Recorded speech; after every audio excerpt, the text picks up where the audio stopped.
If you read the newspaper, support for climate action seems to be fading. If we don't speed and scale up climate action, we'll soon run out of carbon budget. The consequences would be catastrophic, but we refuse to doom. We can still meet our climate targets if we dramatically reduce our carbon footprint.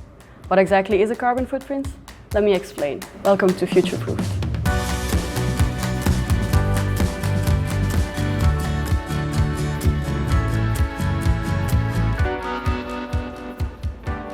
Hi, I'm Annabel, climate expert at Futureproofed.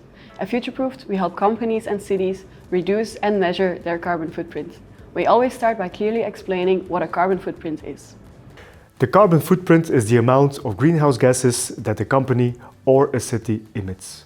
I will speak about greenhouse gases because it's more than only CO2.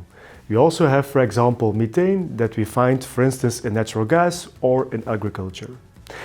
To simplify these calculations, we convert these molecules to CO2 equivalents. So, a carbon footprint shows the amount of greenhouse gases we emit. There are direct and indirect emissions, and then there are Scope 1, Scope 2 and Scope 3 emissions. Suppose that we calculate the carbon footprint of a manufacturing company. Then we start with Scope 1.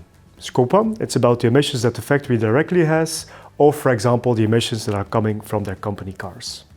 Scope 2, that's about the energy that the company needs to make their products. This can be electricity or steam. And then we have Scope 3, that's all about the upstream and downstream emissions. For example, the goods or the emissions from the subcontractors that the company works together with. And that's the most difficult one to quantify, because you need the data of these goods, but also of these subcontractors. And most likely, Scope 3 is also the biggest part of the carbon footprint for most industries. As a city or business, you need massive amounts of data from all potential sources to be able to calculate these emissions.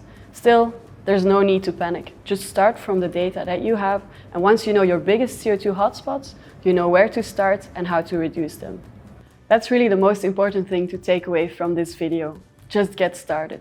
And if you need help, come and talk to us. Here at Futureproofed, we've developed a tool to help you calculate that carbon footprint in an efficient, even cost-efficient way. Together with our colleagues from Sweco, we can help you kick off that journey.